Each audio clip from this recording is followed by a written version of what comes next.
Hey, everybody, and welcome back to another episode of the Speak Plainly podcast, where we speak plainly about things that matter. I am your host, Owl Medicine, and the first thing that I want to bring up today is congratulations to me, because my book, Rethinking Broken, is finally available on Amazon. Although I was having a hard time getting it by just typing in Rethinking Broken, you can type in Rethinking Broken Owl or Rethinking Broken Book, or you can just type in Owl Medicine and that brings it up as well. But if you type in just the title, you might not find it.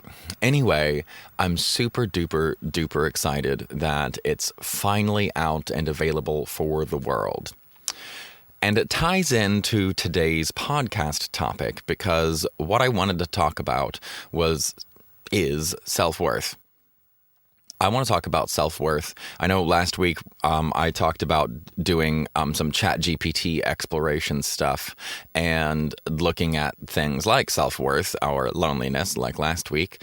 And this is kind of in the same vein, but I'm going to leave ChatGPT out of this for a little bit because this is really personal for me. And I want to walk you through my experience with having absolute garbage self-esteem and no self-worth whatsoever, and how I have become a person now with lots of self-esteem and a good chunk of self-worth, which, by the way, when I looked up the definitions for this podcast, they are actually synonyms. They're synonym roles. No, they're synonyms. So what we're going to do is look at self-worth, self-esteem, whatever you want to call it, where it comes from. And I'm going to use a word repeatedly that is also considered a synonym that I prefer, called self-respect, because to me that really gets to the heart of it, because I had none. I had no self-respect. And I don't think any broken person really does.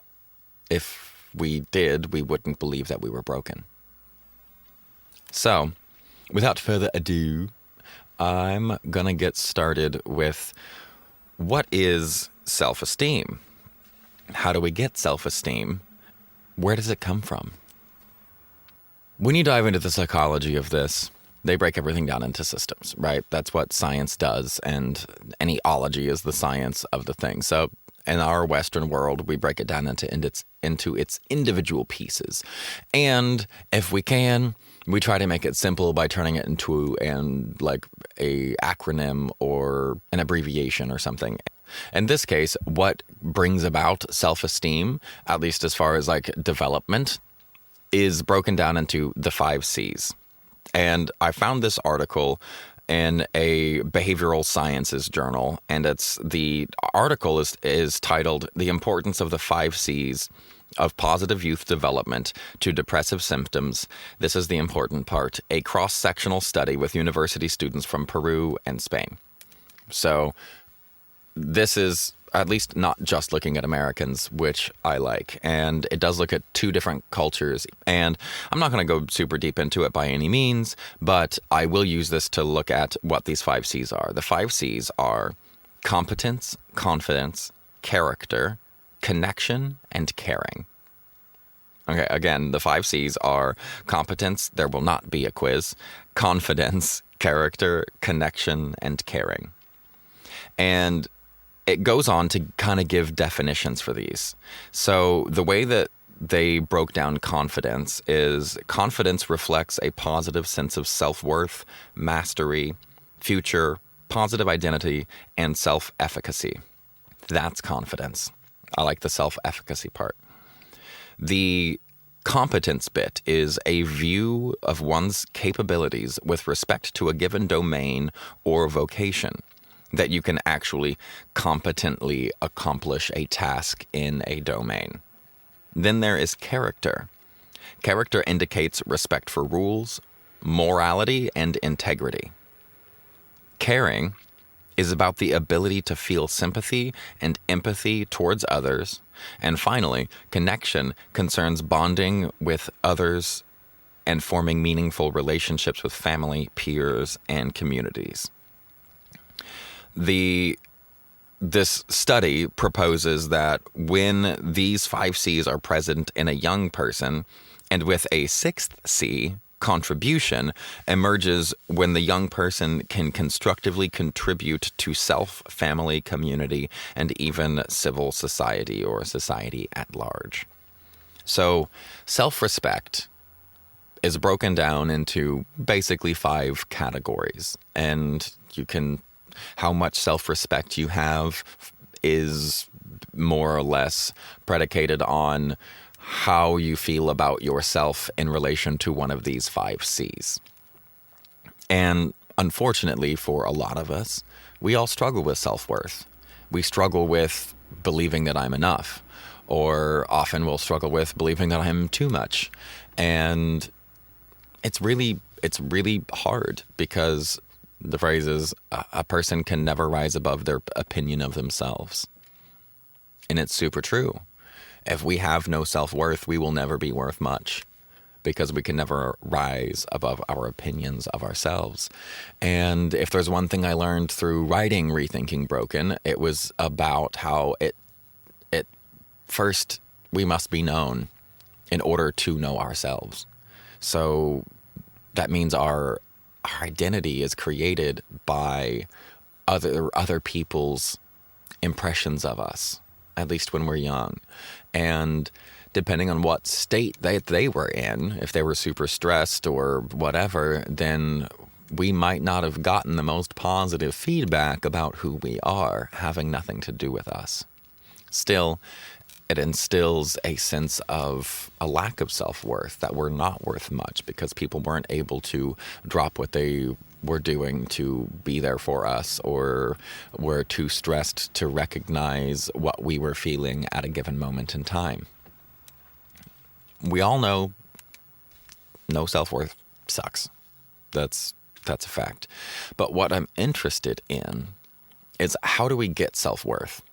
And this is the part that people might have an issue with, and I'll save it a little bit longer. Because the way to get self-worth, from my experience, is not really that fun.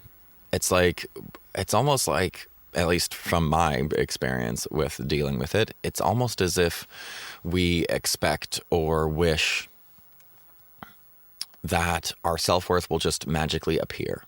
That one day, if we live long enough and we are nice enough, that we will just feel good about ourselves. That if we're just nice long enough, we'll eventually develop some self-worth. And I find that not to be true. I find that being nice does not help my self-worth. I find that being kind does, and that's a whole thing for me. The difference between being nice and being kind is basically the difference between the West Coast and the East Coast. On the East Coast, they are kind and not nice. And on the West Coast, they're nice and not kind. Meaning the East Coast, if you wind up with a flat tire, somebody's going to curse and you need it changed. Somebody's probably going to pull over and help you do it and call you a dumbass the whole time for not knowing how to change your own tire, but they'll help you. That's kindness without being nice. And the West Coast, people will drive by, slow down, and be like, "Oh, love and light, brother bear, sorry," and they'll keep driving. That's niceness without kindness. And I'm much more of a kind type of person. I don't think it does any good for anybody to just be nice. I think that is what creates weak, pathetic little people in this world that make the world harder for everybody else. Because everybody's just been nice to them, so they don't have any actual understanding of reality. Because at the end of the day, life is hard. We were born into a world that is physical, and we compete for resources. Like, I never want to forget that the natural state of man is naked in the jungle. You know, I never want to forget that, because with our modern world, it's easy to do. It's really easy to do. And with how easy our modern world is, it's that much easier to have no self-worth, because only in this modern world can we get by without doing much of anything. And what I mean by that is, yes, people are working hard, they're working long hours for little pay and all of that's hard. But is it? I mean, does it have to be? Because it is hard and it does suck, and those long hours suck. But compared to like trying to gather all of our food, the gathering part isn't that hard, but then you're eating really basic ass stuff and you're not getting to have tiramisu and incredible coffee or lattes with oat milk from California and beans from Uruguay. There's so much to our modern world that we get to enjoy these incredible things with very little effort on our part. And I think that contributes to our generalized lack of self-worth. Like I said, I do believe that it starts in childhood, and it starts during those developmental years when we're developing our sense of identity. But really, our self-esteem, that is what determines what we believe we deserve. The amount of mistreatment that we will allow in our lives is all based on the self-esteem that we have or don't have. So when our esteem is just tanked, we're living pretty miserable lives. So a few things that I've done throughout my life to make my self-esteem better, including this morning. I have come to find, I made a post a few years ago that said, self-care is hard.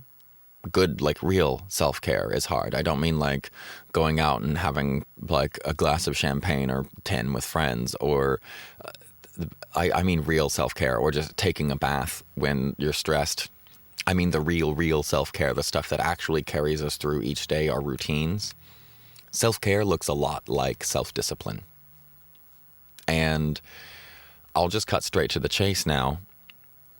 The reason that I finally have self-respect, and I think it's the only way to gain self-respect, which is to me the same thing as self-esteem.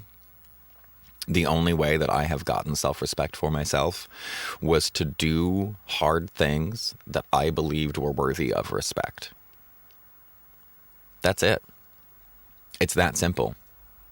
Do hard things that you believe are worthy of respect, or just do things that you believe are worthy of respect. They don't need to be hard. For me, they're hard. That's what it is. Things that are worthy of respect to me are difficult things.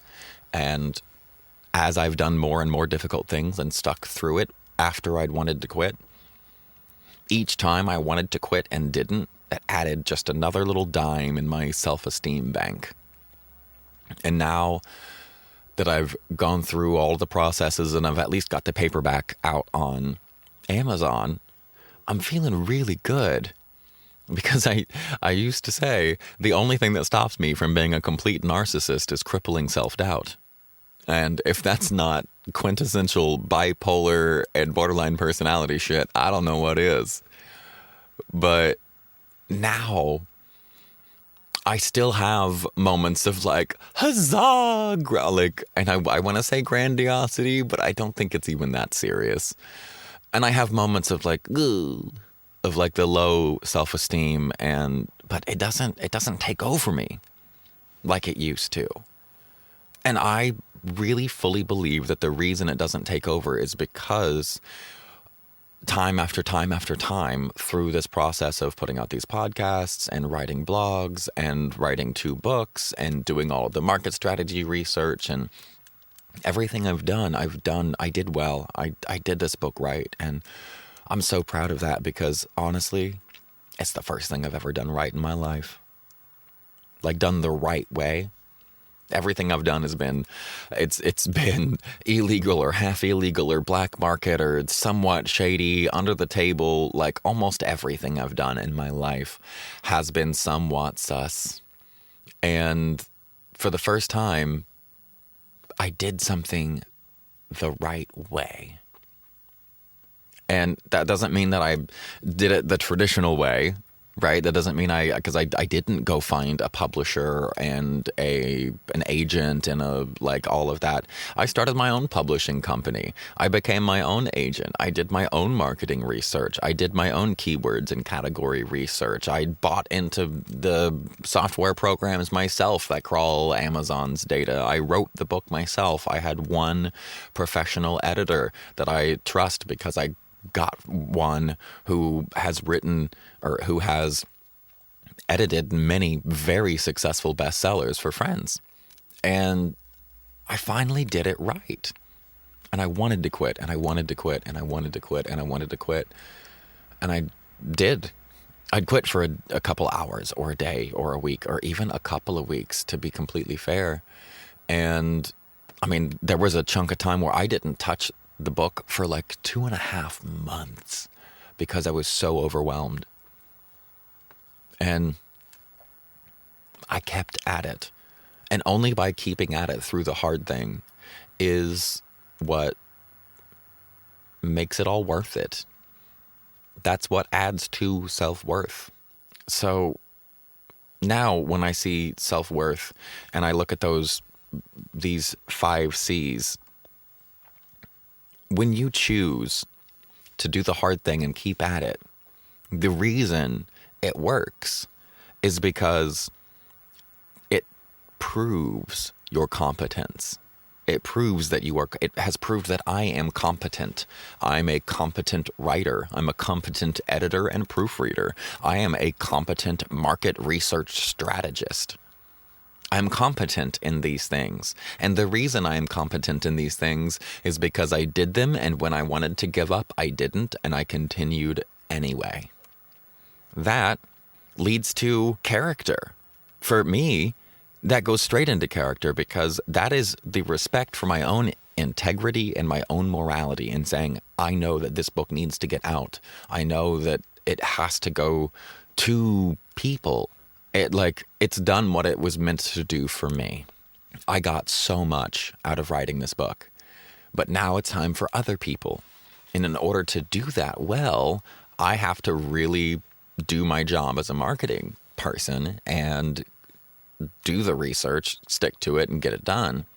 And when I did, even after I wanted to quit, that developed further my sense of character, because it developed further my own sense of integrity and my own sense of morality and what we call in the Midwest your stick-to-itiveness, your ability to stick to it through hard things. And that, it feels so good, because that then leads to confidence. That leads to my ability to have a positive sense of self and mastery. And the future isn't as daunting because I know that hard things are going to come. That's why the future is daunting. And I know that I can stick to it and I can get through it. That confidence comes because I stuck through the hard things. I developed a competence in an area that was hard, and I didn't give up. And that developed character in me. And that character has developed confidence. And that then leads into a beautiful sense of connection that I have with all of the people around me, because they see me working hard. They see me putting out good work and sticking to it and having to say no to things that I want to do because I've got things that I feel I need to do or I have to do because it is in line with my value system. It's in line with my morality and integrity, going back to character. So all of that, doing these hard things, led to that last C, the connection. And that connection pulls me into my community. It pulled me into this community of wonderful musicians and artists and lovers and beautiful, empathetic people who support me and love me and care about me. And they see what I'm doing. And because I have this community now, I can't help but move into that 6th C that they were talking about, which is contribution. Again, right back to doing a hard thing and sticking to it. my hard thing that I've been doing and sticking to is my contribution. And maybe your contribution isn't writing a book, or maybe your contribution isn't as direct as like that. I mean, not that it's really that direct. It could be a social worker or something that I feel is more direct, but it's not really my skill set. Not really where I want to be spending my time. That's not in line with my own morality and integrity, because I know I care too much, and I know I would get burned out. And I've seen myself burned out. I saw myself burned out in the military, and I saw how much of a jaded asshole that I was. And that's not going to help nobody. So it helps me to contribute in the way that I contribute. So there is no wrong way to contribute. If you start by picking one hard thing and sticking to it, something that makes you better each time, something that you believe is worth it, because I mean, so much of life, I really believe, is just about picking your hard. Choose your hard. Life is hard. The basic state of a human is naked and afraid in the jungle. Life is hard. So if life's going to be hard no matter what you do, then pick something that you can do, that you know when it gets really, really hard, you believe in it enough that you can stick to it. Pick something that you know if you were to fail, you would do it anyway. I know that sounds backwards and crazy, but I mean that. And I mean exactly the way that it sounds. It might take some time for you to chew on that. But if you are trying to develop self-worth and self-esteem, then what you need to do really is find something that is hard, that you believe is worth it, that you believe even if you failed at it miserably, that you would be glad that you tried, that you would be glad that you did it. And I know that nothing is coming to mind for a lot of people right now, and that's perfectly okay. It takes time to figure out what that is. It takes a lot of time. The first time I was ever introduced to something like this, there was an artist, a sculptor who I was introduced to in high school, who used chunks of wood and would stack chunks of wood in weird ways to do all kinds of cuts, and like it was really beautiful. But the work that she did were massive, massive, massive pieces. And she said she got inspiration all of the time, but only when she was obsessed with a piece would she allow herself to pursue it. Only when she was absolutely obsessed would she pursue it, because she knew that she'd get halfway through and she would stop. And she just wouldn't finish it. And what's the good in that? At least from her perspective. And I'm saying the same thing, because every time I start something and don't finish it, okay, yeah, that could have been fun, but my self-worth would increase if I could finish it. Now, once you have some self-worth, you can start stuff and not finish it, and that's fine. But if you are struggling with self-worth, then really say no. Just say no to a lot of stuff. When people ask you, hey, do you want to do this? Hey, do you want to do that? And when you ask yourself, do I want to do this? You have to say no to a lot of things, because you're going to have to sit in that boredom for a long time and being like, what is it? What do I actually believe in that I want to do that's hard enough? If I were to fail, I would do it anyway. It's such a completely different mindset than what we are used to in the Western world. But I promise you, if you pursue your hard with that mindset, you will develop self-worth. You will develop self-respect. But in order to develop self-respect, you need to do things that you believe are worthy of respect. And if you continue to not finish or accomplish things that you believe are worthy of respect, you will never, ever have any. Other people may be able to have their self-respect without doing much of anything. In fact, this brings me to this morning's conversation. The guy that I had been seeing, I was with for years and years. We split up, but we're still really close, and we still have a close relationship. And the book came out, and I was so excited. I went over to his house and changed into sweatpants, and we were was all ready to I was just so happy.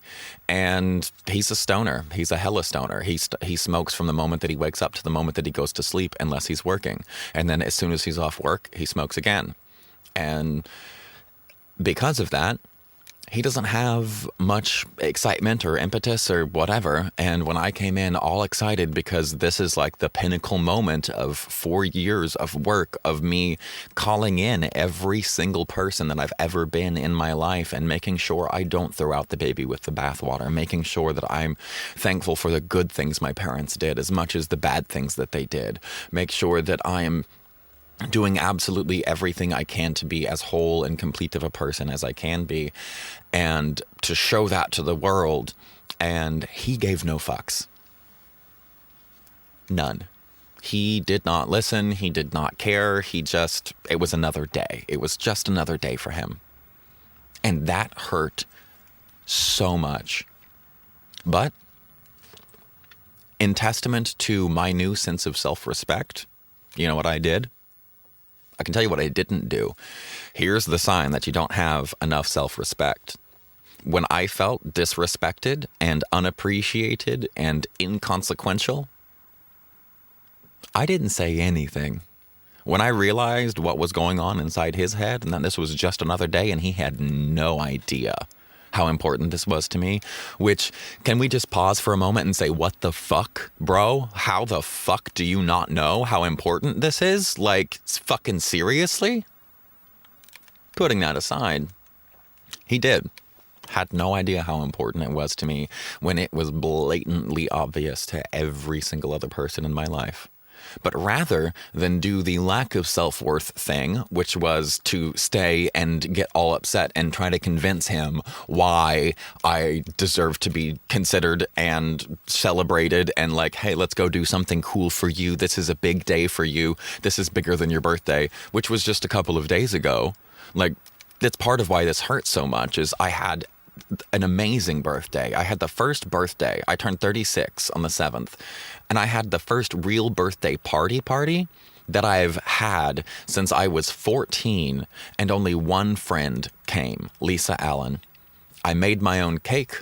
I decorated my own cake. I served it to my family.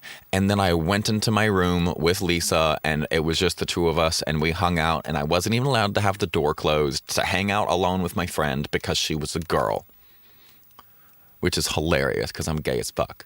Anyway, I had this incredible birthday, and then I had this awesome experience with Bread and Gravy, my favorite band on the peninsula. They are good friends of mine, and they invited me to be the featured artist at a benefit concert that they were putting on, which was sold out, and it was a benefit concert to raise money for a mobile traveling trauma vet to do low income and fixed income care for people's pets out on the peninsula, which is incredible. And I've talked about my experience with Key and her cancer and all of that. I think it was marvelous.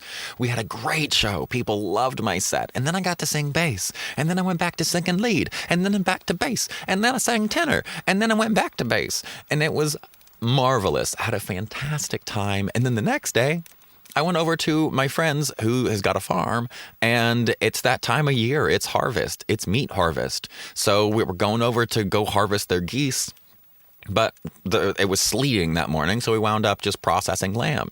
So I started the day off with 3 whole lamb, just skinned and gutted, and chopping everything up and cutting it into its individual pieces and vacuum sealing it and putting it in, and then made incredible food at the end of the day with all of that. Maybe that's weird for other people, but amazing. That kind of thing. It feels so good. It feels so real. It feels so right, because if I'm going to eat meat, I need to be okay with the whole thing from beginning to end. That's how I feel. As a redneck and an ex-vegan, I'm yeah, if you're going to eat meat, you gotta get it from the beginning to the end. You gotta be okay with it all. And so I felt so honored to be able to like help process these lamb that I had seen, that I'd helped feed, you know? I had this amazing 3 days, and then the book came out. That was the fourth, and it was amazing. And then I go to Michael's, and he does not care. It doesn't even register as important to him because he's a stoner, and that's what he does. That's the way he lives his life. And rather than try to convince him of my worth, I said nothing. I put my regular clothes back on and said, I'm going to leave. And he goes, well, why'd you just stop by? And I was like, well, could have something to do with the fact that my book just came out. I've spent 4 years writing it. It is the pinnacle of my life's work. And every single person that I've talked to on the peninsula for days has been so excited. And they're all so proud of me. And the one person that I care the most about, that I spend the most time with, doesn't give a fuck. Now, to be fair, I know that Michael cares, but Michael's life is such that he's had everything given to him. He's never had to work as hard as I have for this book, and I'm not trying to shit talk on him right now. I'm saying that I understand he has no point of reference to understand how hard this was for me. And I get that. I have to get that, and I have to understand that, and I do. So rather than stay and convince him, I just went, I'm going to leave.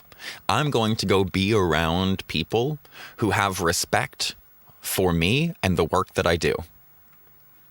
And I drove to the neighboring town, and I went to Salty Girls here in Sequim and had a great lunch. Just like, it was marvelous. I got to chat with the girls. They're good friends of mine. And I met a new friend who is a life coach and actually just came to Sequim to write her book from Costa Rica, which is hilarious because I went to Costa Rica to start writing mine from here. So it was a really cool, like, wonderful connection that I wouldn't have had if Michael hadn't been so shitty, frankly. And it was just a lack of awareness. It was just a lack of awareness. But you know what? That lack of awareness is the exact same thing that injured me and made me feel neglected as a child by my mother. I'm very good at living on crumbs. And this is the last bit I'll get into with this self-worth thing. This is this morning was an actual culmination of my self-worth because I straight up said, I'm done. I will not, we've been broken up, but I straight up said, I will no longer be in your life, period, unless you change dramatically about the way that you do stuff. I will be respected, I will be thought of, I will be considered, and it will happen before a fight, and it will happen before the fallout, and it will happen without me telling you exactly what you probably should have done. You will do it on your own, because I am no longer going to soft parent a grown man into basic human decency. I'm not going to do it anymore. I have too much self-respect. You will grow with me, and you will take the time to think about me, what I'm doing, my processes, or I'm just not going to spend my time with you. The end. No ifs, ands, or buts. These are the rules. This is what I expect. These are my expectations. Meet them or don't. If you meet them, I would love to stay in your life because I love you. And if you don't meet them, I will not be in your life because after everything I've gone through with this book, with my life, with who I am as a person, I know that I have somehow, oddly enough, turned into a role model. And that means I will not be a hypocrite. Nothing is more valuable to me than my value system. Nothing is more valuable to me than my integrity. Not even my love for him, or my love for our relationship, or his amazing puppy. I love them both very, very, very, very much. But I have to be able to live with myself, first and foremost. So, even though I love this man very, very much, and he has been indispensable in multiple one really big situation, especially with Key passing, and him being there with me for that, and being Nurse Michael through that whole process. That is a debt that I can't repay, and I'm very, very thankful for it. But that does not mean that I will stay in his debt forever, because I didn't ask for those things, didn't need them. He did them out of the goodness of his heart, which I think is wonderful. But I do not owe him or anyone else anything. And that, I think, comes from my own journey of doing the hard thing to have the self-respect. And I'm really glad that I put this book out, because I told him, I'll deal with being emotionally neglected. I'll deal with being unimportant. I'll deal with not mattering much. I'll deal with your lack of excitement, enthusiasm, your lack of care about me or what's going on in my life, or the things that matter the most to me. I can deal with all of that. I shouldn't, and I don't want to, but because I naturally do, because that's my damage from childhood, it's really not that big of a deal. It is. It hurts. But I'm built for that in a way that is really infuriating, because I don't want to be built for that. I want that to change. And handling it the way that I did this morning is how that changes. Because again, going back to these 5 C's of self-esteem, I said straight up, going straight to character, the character being the respect for rules, morality, and integrity. These are my rules. This is my morality and my integrity. And when I said in the book that I walk away from situations where I am getting or being treated less than I deserve, I meant it. I have many, many times over. And I walked away from our relationship, like dating, because of that. But apparently I didn't walk far enough. So I made that clear today and was like, I'm not going to be a hypocrite, because this is my value system. When it comes to self-esteem, this is the hard part. This is the really, really, really hard part. If you want self-esteem and you want self-worth, you are going to have to do hard things. Not just wait around and be a good person, whatever that is in your head. That's not going to give you any sense of self-esteem or self-worth. You're just going to sit around feeling more of the same, and you might feel okay for a while, and then something will come around and you'll feel like shit again, because you haven't done anything to prove your own competence, to prove your own character, to prove your own confidence or your connection or any kind of contribution. So if you want to know what to do for your self-esteem, there you have it. You can work on any of these 5 C's. You can work on your connection. You can work on making more friends. And they'll see you a certain way. And hopefully your friends see you in a positive light, and then you can see you in a positive light. That's a small way to help self-esteem. But for me, the fastest way through that is to find your hard. Choose your hard. Life is hard no matter what you're going to do. No matter what you go through, there's going to be some shit that comes your way that's going to suck. And you will have to deal with it.